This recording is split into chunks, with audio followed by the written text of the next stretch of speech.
So now we're going to move on to our program today. So I'm pleased to introduce Mike Tamte from Evereve. Evereve is a women's clothing store that's seen phenomenal growth in the past 15 years, growing from just one store here in the Twin Cities to over 85 nationally.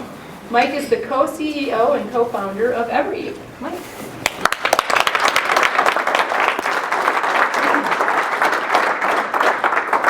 Thank you. It's a pleasure to be here. You know, I was thinking, I'm a CPA by trade, so I'm a financial executive, right? Now, I was thinking about the importance of financial executives. We are sort of guardians of our galaxies, aren't we? When you think about that, you know, think about who we are there to protect. We're always balancing growth versus stability, risk versus reward. But I like to think as a financial executive that we are guardians of our stakeholders. First of all, employees. That's sort of obvious. But think about the mistakes that we might make by taking too much of a risk and the impact it might have on people losing jobs. Investors, same things. We're the guardians of those investors as well. That's obvious. We're also guardians of our vendors. Our vendors, take the number of employees that we have, multiply by 10. Those are the number of jobs our vendors and their employees rely on us. And then we're also vendors of our customers. Yes, even our customers. If Evereve wasn't around, I'm convinced that some people would be really disappointed. And it's my job as a financial executive to make sure that Evereve is going to be around, that we're going to be financially sound. And the last thing I think we're the guardian of is our core purpose. Every organization nowadays has a core purpose. At Evereve, our mission is to deliver joy one outfit at a time. We believe joy is contagious and our role is to spark it. So if Evereve weren't around, I think there'd be a little bit less joy in this world, right? Be honest, I am a little humbled about being a speaker here with financial executives. If I gave myself a grade in terms of financial management of Evereve, I'd give myself a solid B. I'm very conservative by nature. I've already told you I'm an accountant by trade. I remember about 20 years ago, I was working in California as a fundraiser, and I was raising money for a golf tournament. And a guy who I respected, he owned a pool company. And I said, I would love to be an entrepreneur. And he said, well, what's your training? And I said, well, I'm an accountant. He said, oh, you'll never be an entrepreneur. Just give it up. Because you analyze everything to death, right? And I'm like, well, that might be true. But in reality, to be honest with you, I do think when I take a look at our company's balance sheet, I think our brand would be stronger, our brand would be more recognized. We'd be a little bit more spectacular if I weren't as curmudgeonly with our finances. And second of all, just to be honest with you, when it comes to my personal development and leadership as a coach and as a financial leader, I give myself even a worse grade, like a B minus, maybe a C plus. Whenever anyone is hired who has to report to me, my first words to them are, I'm sorry. I'll be honest with you, I like leading initiatives, but I don't love leading people. And I know it's important, and I need to work on it. I'm trying to work on it.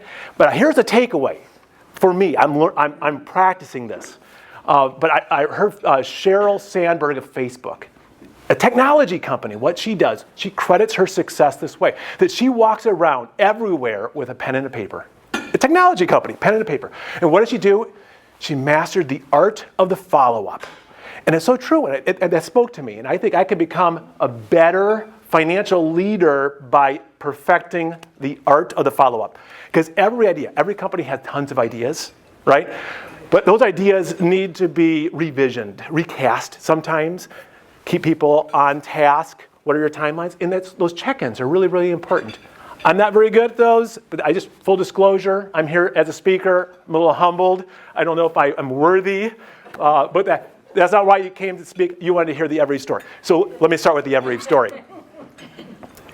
I think great entrepreneurs, or entrepreneurs, good and bad entrepreneurs, are master complainers, right? My wife and I are master complainers. We're critical of a lot of different things. We're not openly critical, but when we'd go to a restaurant, we would say, how would we do things different?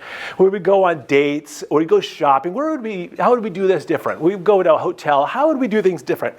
Being an entrepreneur puts all of that criticism at a test, right? Because that's pretty much what we did.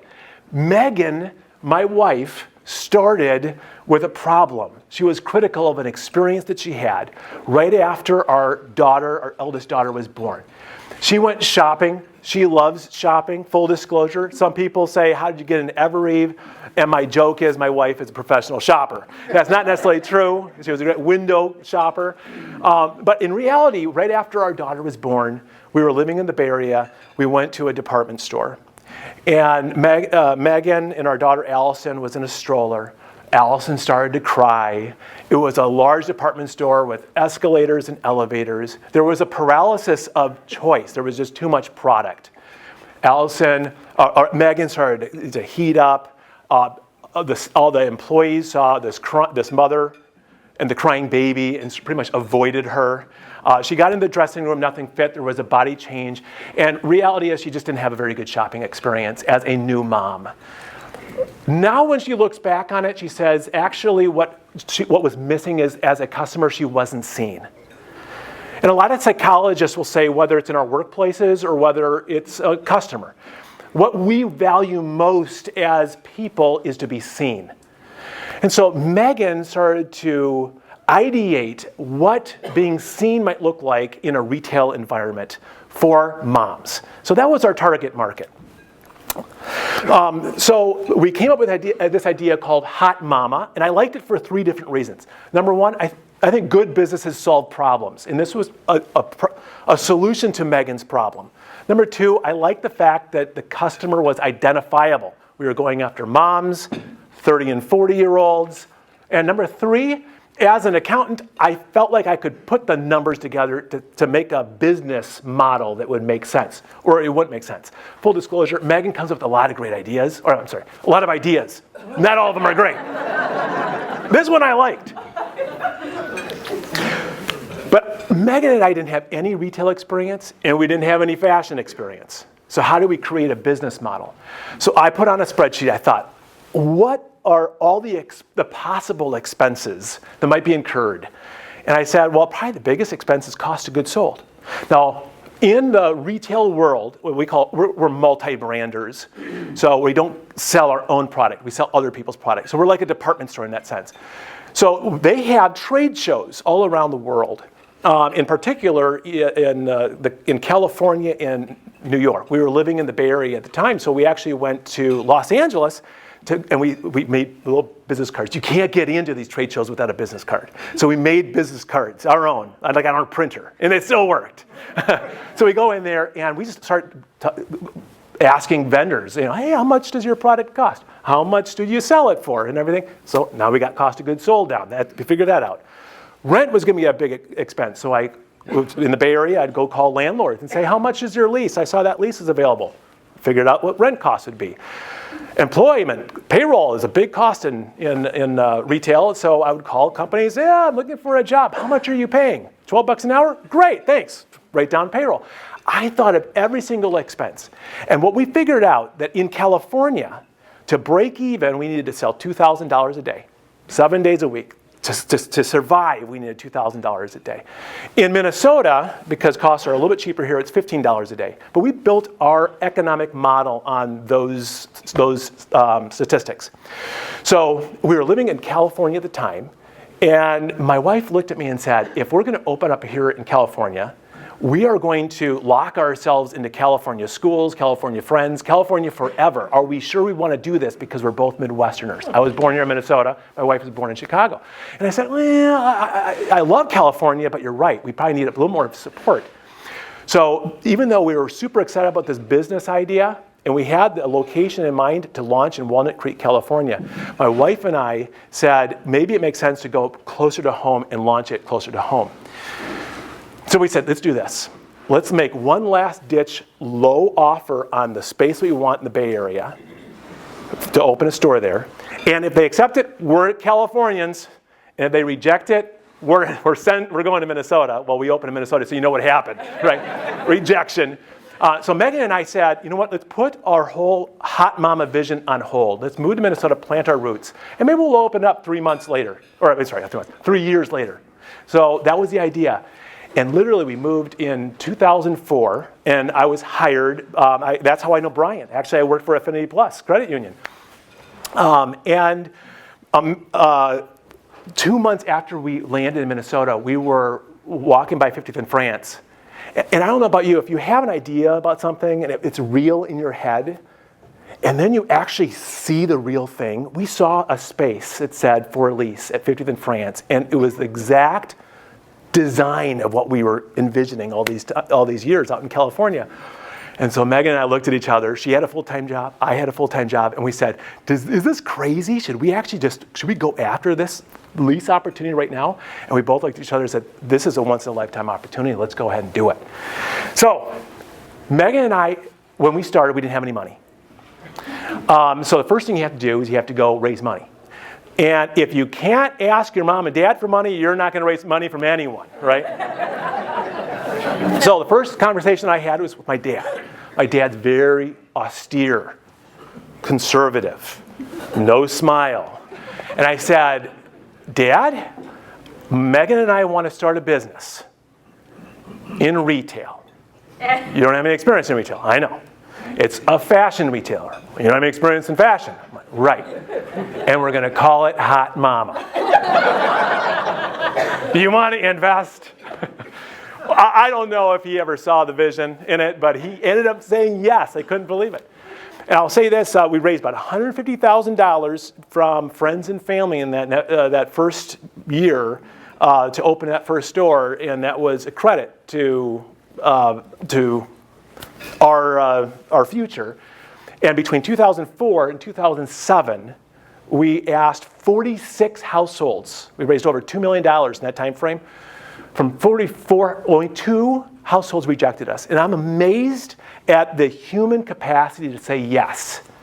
And it proves the old adage, you don't get what you don't ask for. Now, I just gathered up that courage and I just asked people, and it's a little bit harder to raise money when you don't have a building or a business, it's just on a piece of paper, but we did it. So we raised the money from friends and family. So now we can go back to the landlord, that one space that tempted us so much. And I went into that landlord and I was like, you have a for lease sign and your Prince Charming has arrived. And they were like, we have no interest in leasing to a business that's never started. And on top of that was women's apparel. They weren't interested in that. I was, are you kidding me? We just raised this money. We need that. We have to open here. And I'll tell you, it took about 6 weeks of just constant persistence, annoying persistence, saying, you've got to lease it to us. You got to lease it to us. And they continue to say no. And to our credit, to her, not our credit, but to, her name is Therese, who was a landlord's lease rep. To her credit, she actually sold the concept to the landlord, which was Lund's, the grocery store, to lease us that first space. I don't think Hot Mama or Evereve would be around today if it weren't for Therese, because we needed that first location. That first location is so important. So anyways, we got our location. Finally, Therese convinced the landlord to lease us that first space. So now we have our money, we have a lease. Let's go back to those trade shows. Megan has a list of 80 to 100 different brands that she wants to carry in Hot Mama. So we go to LA, and guess what happened? None of them wanted to sell to us. Maybe 10, but all of Megan was like, I want to buy that, buy that, buy that, and here's the credit card, I'm ready to pay you. And they were like, we're not going to sell to a company that has no history. We're already selling some of the products somewhere else in Minnesota, and certainly not to a company called Hot Mama. Literally, that's what they told us. And we're like, okay, wow. We had no idea that this vision we were going to be faced with such rejection from now vendors, landlords. But to Megan's credit, she kept on going back time after time, and she convinced what I'd call her second and third choice. We opened our first store with very few of Megan's first choices. They were her second and third choices. So we get a store, it's all lined up, we're ready to open, and a friend of ours, we're relatively new in Minnesota, we don't know many people, but one of our neighbors came to us and said, listen, I know opening a business is really hard. Let me give you a dry run. Let me invite a whole bunch of my friends, and let's do a party 2 nights before your grand opening. And I'm so glad that she did that. The night before that event, It's a Sunday night, 10 o'clock at night, 11 o'clock at night. I'm at the store working, and I called Megan because I just realized all the tables are out, the product's all out, and we're ready to go. And I realized, I haven't put any price tags on any product. This isn't going well, right? I called Megan, you got to come down here fast, right? Call my mom, she'll babysit, we're going to do this. This is an all-nighter. And the other funny thing is the day we opened on that Wednesday morning, Megan came to me at 9:45. We opened at 10. Wednesday, November 10th, 2004. And she said, hey, Mike, what's going to happen if someone's going to pay with cash? And I'm like, I don't know. I quickly wrote a check, ran down the street to TCF, and said, you got to give me pennies, quarters, dollar bills, fast. So we opened the doors. And this is what we learned that first day. And that Megan and I, by the way, we have no pictures of our first day. And the reason why is because we were terrified. We opened up the doors, and both Megan and I headed right behind the cash wrap. And Megan was like, Mike, go talk to the customers who are coming in. I'm like, I'm not talking to them. You go talk to them. This is your idea. She was like, I'm not going to talk to them. And we wouldn't have had any sales that day if it weren't for Terry, our part-time stylist. She was the one who sold all day long. And we realized, actually, this whole idea of service or servanthood in retail is important. Not from a selfless perspective, it's that too, but from a selfish perspective. We can't sell a thing unless we actually can serve the customer. So that's what we did. By the way, first month in business, Megan almost burned our store down. She loved candles. And I remember at midnight, landlord security would call and say, you got to come back down here. The candles are still on. She always forgot to blow them up. But one time, first month, she had a candle, a big candle on the cash wrap, and she's folding it it was a gift. A guy was coming in buying a gift for his wife. And the tissue got too close to the candle. And all of a sudden, what she says, there are multiple floating flames throughout the whole store, and customers are flagging them down and helping us. Megan was a great salesperson. We didn't know this, but she was a very good salesperson back in those days. She still is a great salesperson. But remember, this is survival, right? So a customer walks in. Megan's wearing a sweater. And a customer says, I love that sweater. I'd love to, do you have another one? Because there's not any more out here on the stock. And Megan knows. This customer needs a small. And Megan's wearing the last small that she had bought. But there's a medium down in the stock room. So Megan, this is sort of an embarrassing story. But Megan, great salesperson, goes, I think we do have one downstairs. Let me go down. She runs down, takes off the small, packages it up, and puts the medium on and comes back up. Here it is. It was great. We were on our way, believe me. So again, our goal was $1,500 a day. That's survival. $2,500 a day in our economic model said, maybe there's something to this concept. We weren't going to make a lot of money from it, but maybe it was proving that some customers liked it. So about 4 or 5 months after we opened our first store in Edina, we were over $2,500 a day. So first thing, let's go open a second store. So we went and looked at Maple Grove, Minnesota, and opened a store there. We did a small financing round from more friends and family to open that store. But enter Christina. Christina is a very important person for our company.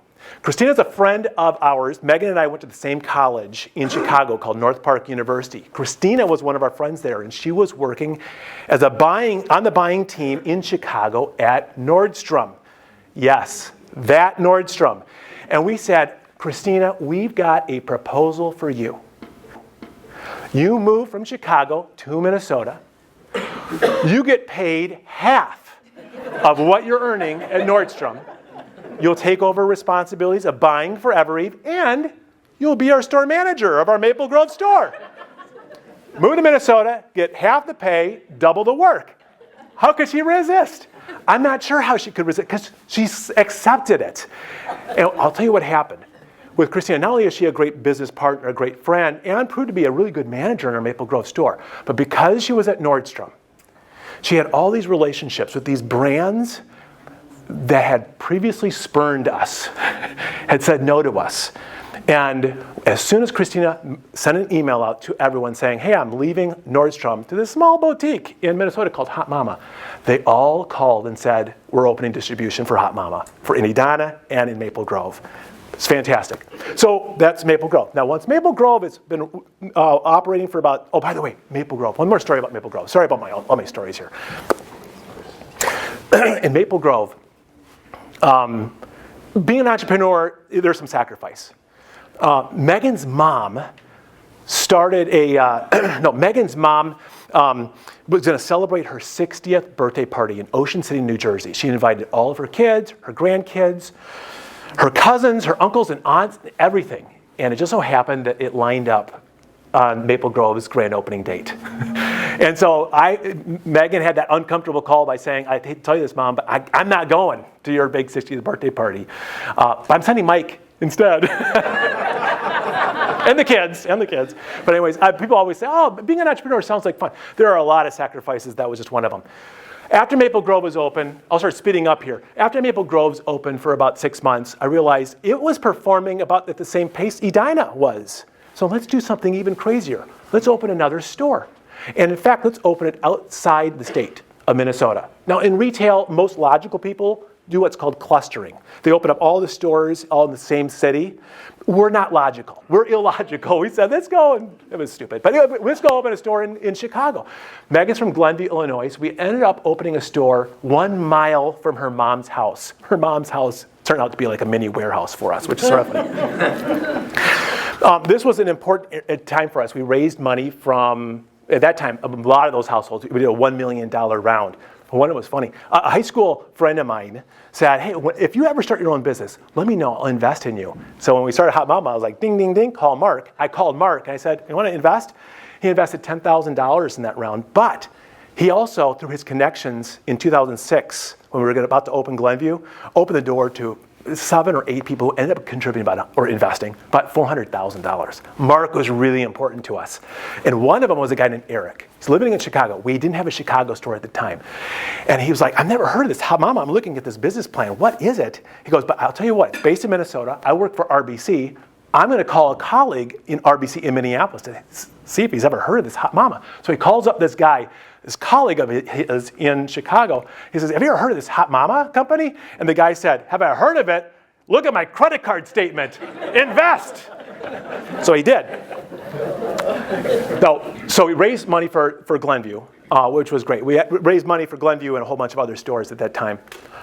But the funny thing is, back to Christina.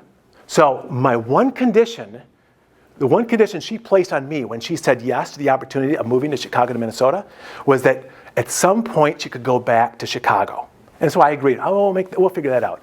So after I signed this lease to open our third store, the first store in Chicago, in Glenview, she came to me, she goes, I have got news for you. She goes, I've fallen in love. And I said, what? With who? She goes, not with you, with what? I'm like, what? With Minnesota. I was like, you can't fall in love with Minnesota. I just signed a $1.5 million lease. I said, I hate to tell you this, but you're moving to Chicago. And she did. She ended up moving to Chicago. I said, we'll bring you back. So anyways, that's how we opened Glenview. And in that time, between opening Glenview, we did open St. Paul soon afterwards, pretty much to bring Christina back. But we went, between 2004 and 2007, we opened 9 stores. We opened up stores in Michigan, we opened stores in Colorado, and more stores in Chicago and the Twin Cities. And what we learned there is Megan could no longer be the manager of one store. We had to actually figure out how to scale and replicate our service. We're very hands-on with our service. And so Megan, we sat down with Megan and Kimberly, one of our business partners, and we said, write down everything you do that gives a customer a great styling experience. And we documented it in something called the Hot Mama Styling Experience. And it's everything. It's sort of our secret sauce and recipe of why people like us. And that was essential for us to continue to scale. And it's little things, it's how to approach a customer, how to re-approach a customer. What do we talk to? If you go to an Evereve store, you'll know we call people by their first names. And I apologize, I hope you have a good experience. We're not 100% consistent. We always make some mistakes. So if you have a bad experience that doesn't align with what I'm communicating, I apologize. But for the most part, we want to be the gold standard when it comes to customer service. And a lot of it goes back to that hot mama styling experience that we figured out and we wrote down. But it's little things like this. We call people by their first names. We look in people's eyes. When we're outfitting a customer, we'll say, when you're dressing, we figure out your body type, your sense of style, and your lifestyle. And through that, we're asking questions such as, okay, when you're dressing, what are you dressing for? And what kind of emotion do you want to exhibit while you're wearing our clothes? And when someone actually shares what they want to feel like, we can actually better find the clothes that are going to match that emotion that you're trying to emit. So when you're shopping, I want to encourage you to go out and have that conversation, whether it's at Evereve or not.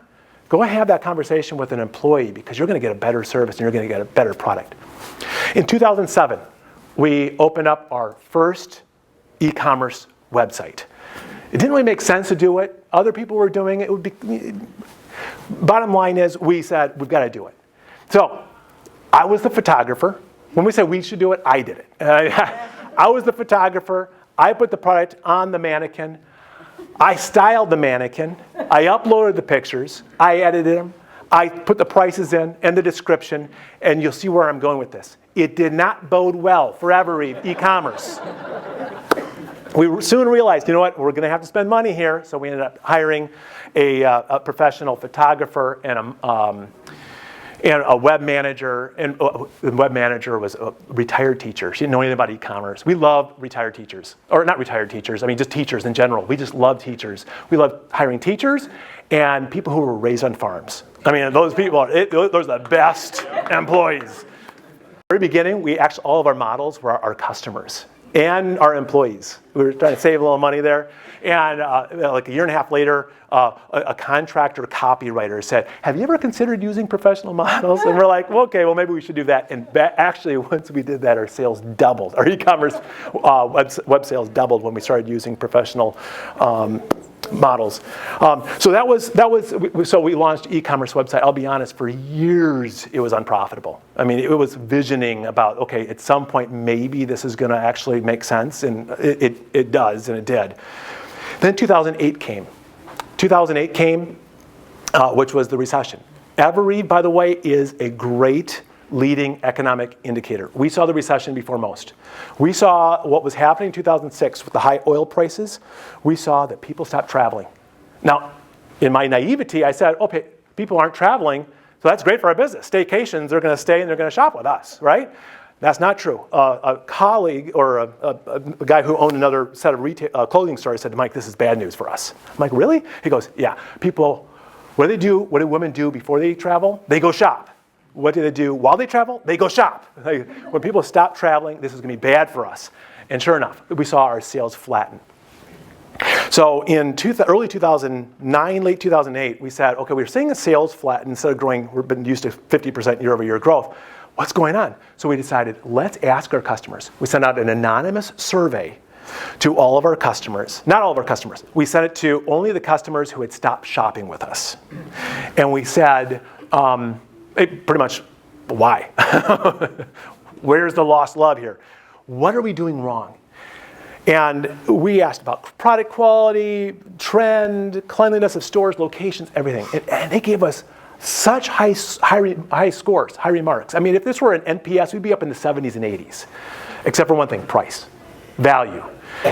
So we said, okay, we've got to do something different here. And it was Christina who came to us and said, I think we need to go fast fashion. We have to respect our customer's pocketbook. Ultimately, when you're a business, you know this as well as I. Founders don't determine what our businesses are going to be. Our customers do. We were going to sell sweats, and our customers came in and said, we actually want sexier clothes than sweats. So we got sweats, or sexier clothes. When we were called Hot Mama, people thought we were a maternity store. And so 1 week after we opened, by the way, we had maternity clothes because all these bellies came in looking for clothes. Customers determine who we ultimately become. And our customer in 2008 and 2009 was telling us our prices were too high. Christina, bless her heart, that Christina moves to Los Angeles now for us to go find new sources. And while we kept some premium in our stores, we transferred our store to premium denim and a lot of hot, what we call fast fashion. And our store sales took off. We were so nimble. We were one of the first retailers to come out of the recession in flying colors. By the end of 2009, our same store sales were up 30%. And it kept going that way, 20% or higher, all the way through 2012. Where the rest of apparel and the rest of retail industry, it was 2012, 2011 before they actually started seeing profits again. So that was the recession through 2012. 2013, we had our second stumble. We saw the economy was improving, so we said, you know what, we should actually get out of fast fashion. We were getting a lot of complaints about quality. So we wanted to do that, but also, yeah, I was going to say something else about that. Anyways, so we were stumbling. And oh, by the way, we also opened 13 stores in 2013. I mean, that whole magic number of 13, it was a curse for us. So we were seeing older customers come into our store, 40s and 50-year-olds. So we said, let's get out of fast fashion and let's bring product in that was a little bit missier. And the problem with that is our 30-something customers were like, I don't want to see that 40, 50-year-old clothing in our stores. And the 40, 50-year-old customers were like, yeah, I want to dress younger. So ultimately, the product wasn't right. And again, our sales started to, the growth started to slip. We were opening stores, literally 13 stores that year. We were hiring store manager the day the store opened. And it was chaos.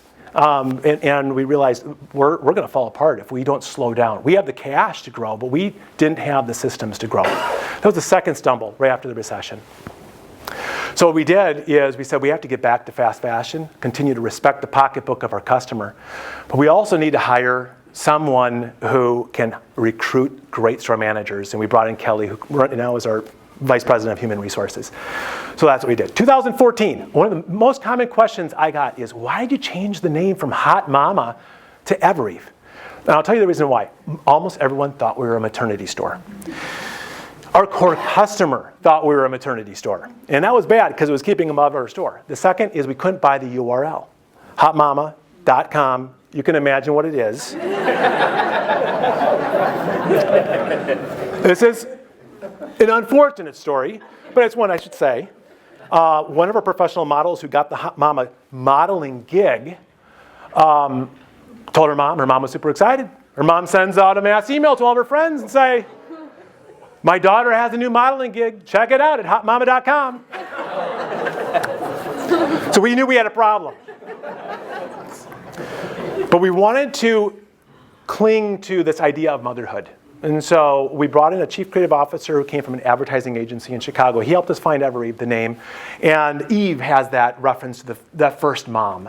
And so we sort of liked that. We plugged it in with Ever, and Evereve is a palindrome. A lot of people notice that, but it's a balance and reads forward and backward the same way. So that's what we did. We got the URL, and it was trademarkable, believe it or not.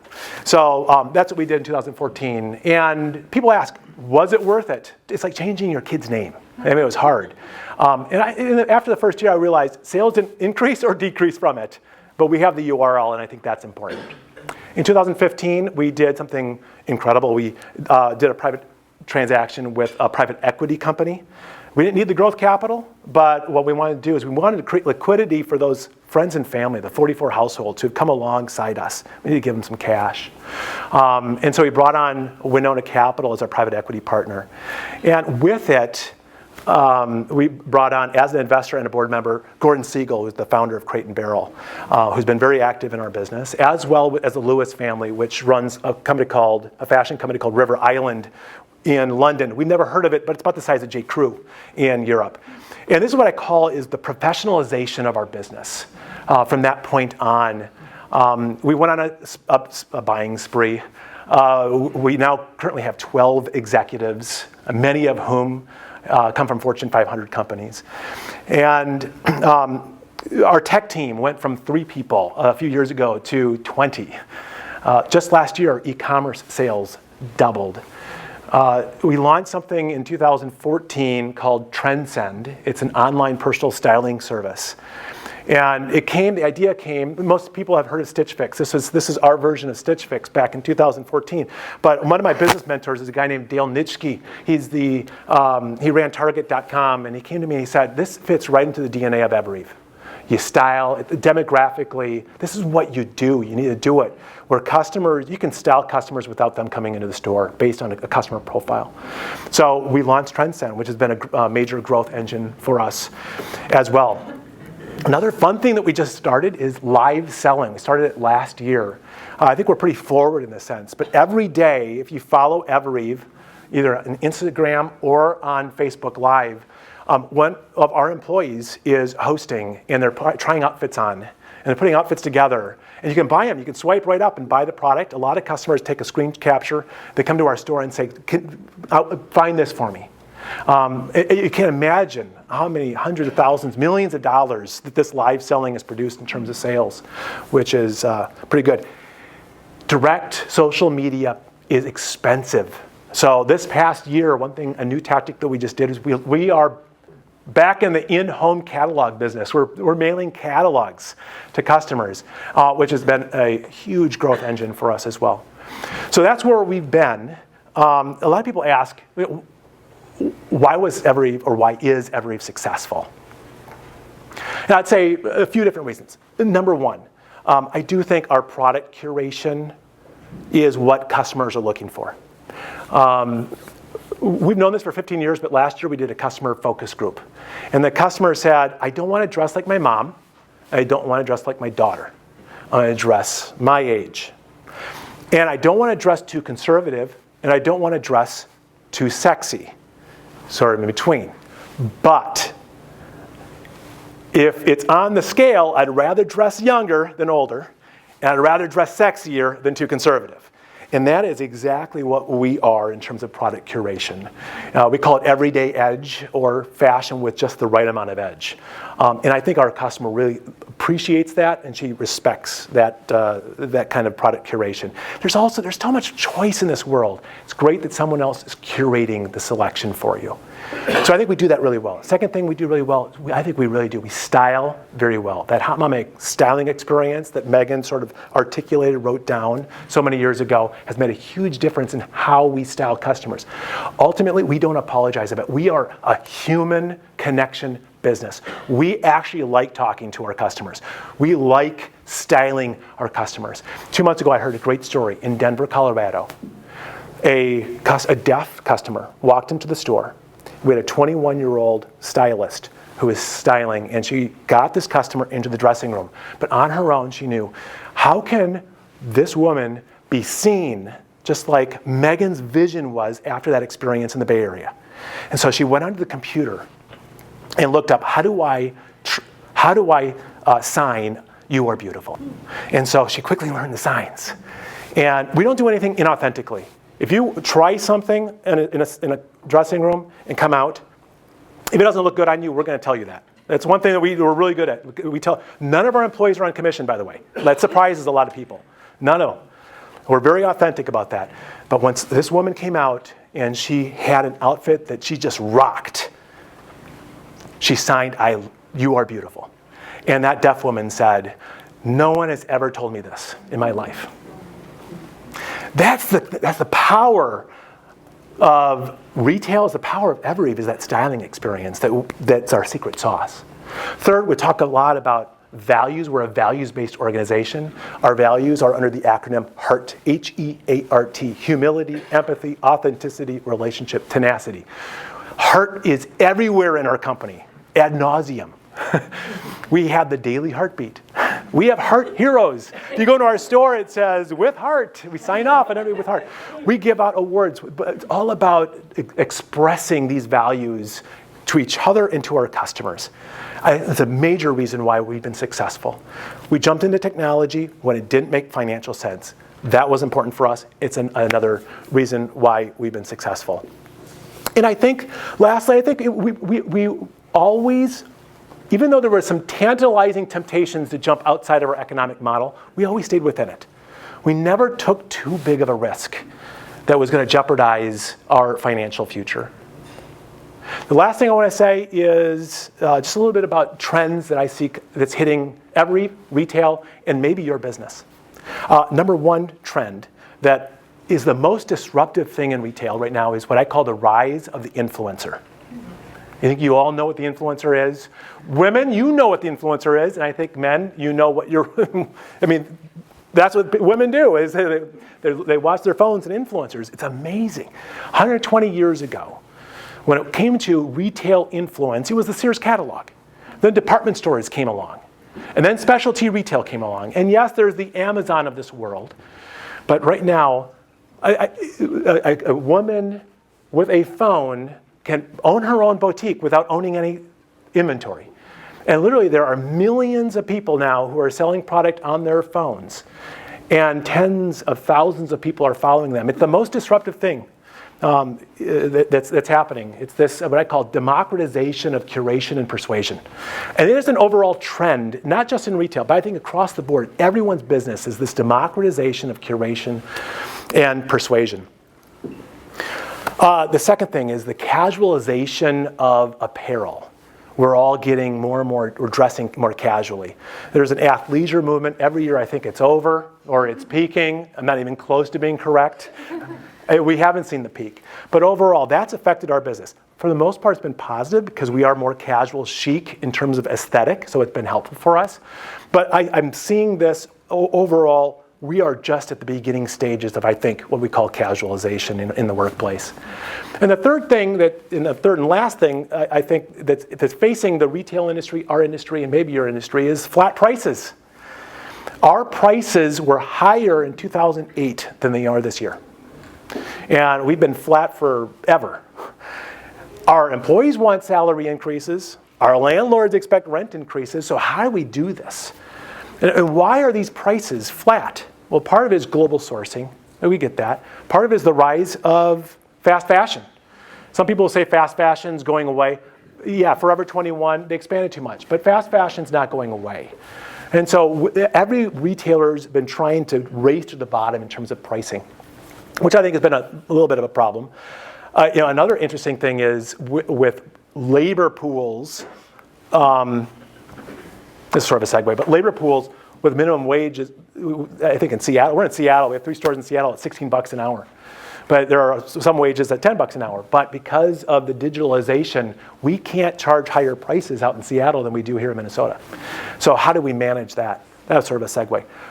And the last thing here is what in terms of what's causing this flat prices is what I call structural margin compression due to equity-backed subsidization. It's a mouthful, but it's Amazon.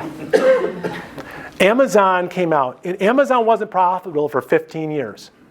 And I think if you strip out AWS, it may not be profitable or barely profitable. But the problem is that this model of ship it to a customer, pay shipping both ways, deliver it 2 days, no, not 1 day, whatever, it's faster and faster and faster. It doesn't make economic sense. They can't do it. And they wouldn't do it. They wouldn't be able to do it if it weren't for equity-backed subsidization. They're losing money. These e-tailers who we're faced with are not making money. But they're forcing us to follow suit by structurally compressing our margins because we have to do it to compete because that's what the customer expects. But their financial backers are paying for that loss where we don't and we haven't. And I think that's hard. And probably my biggest concern there is when the recession, the ultimate recession comes, there are so many companies that have such thin levels of profitability. I just don't know what's going to happen. Sorry, I get excited. I don't know what's going to happen in this world. But I think that's probably one of the biggest threats I see to our industry. Anyways, thank you for allowing me to talk about Evereve and share this story. But I want to open it up to any questions you might have. We're going to use the microphone.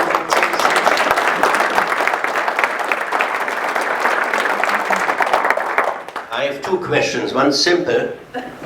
Good. One simple. How do you ensure that customers across your 89 stores have a similar or same experience of quality?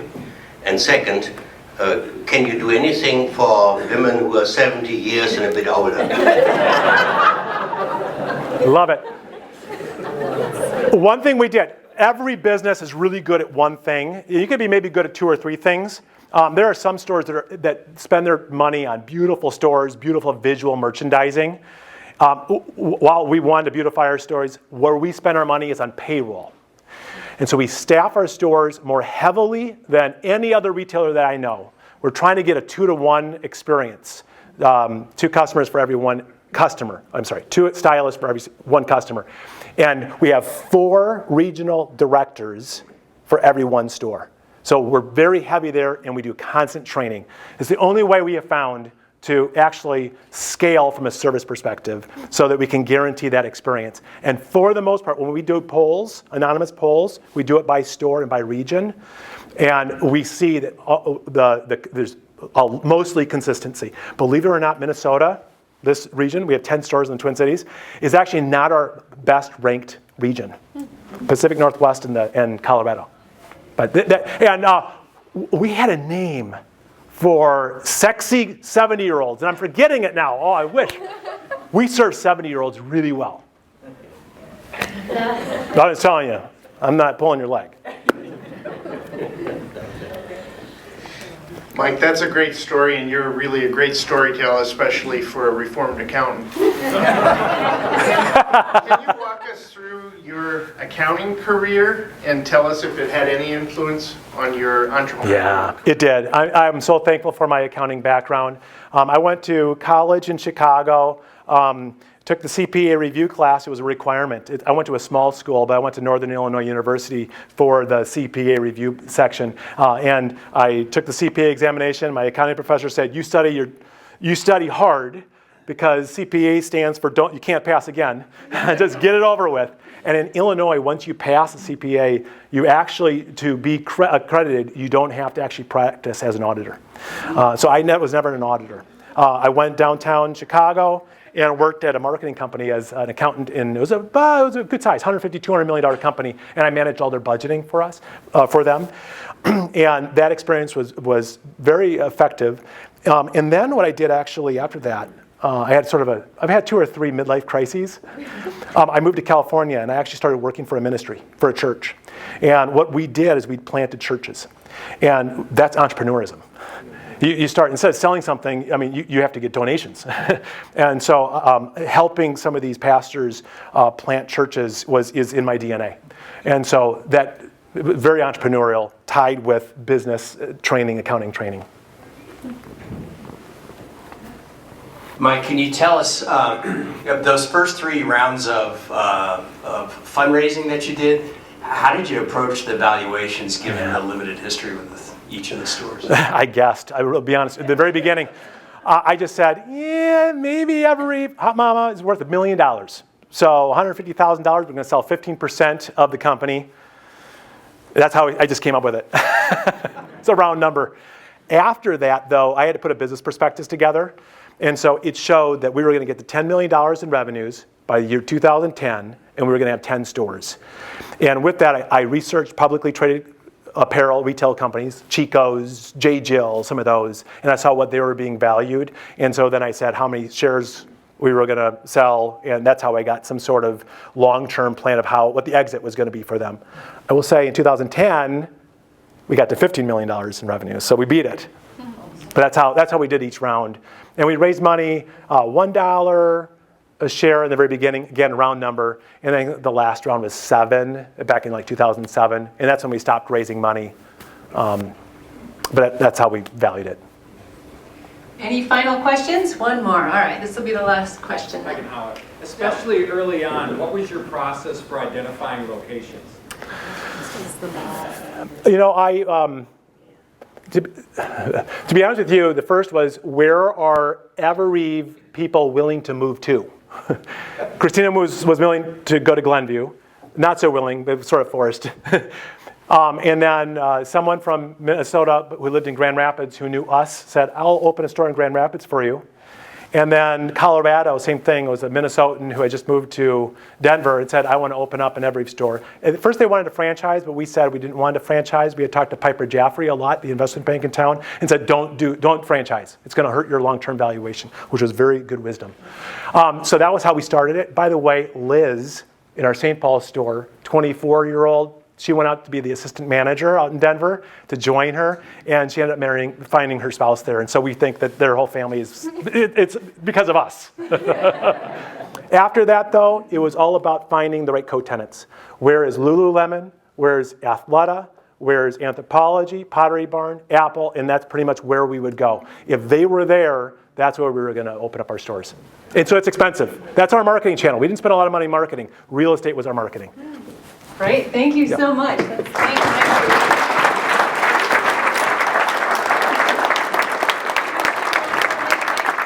Able to stick around for a minute? Absolutely. Next question? Yes, please. Well, thank you everybody for coming. Please stick around and visit for a bit. The bar is still open if you want to grab one more. So thank you everybody.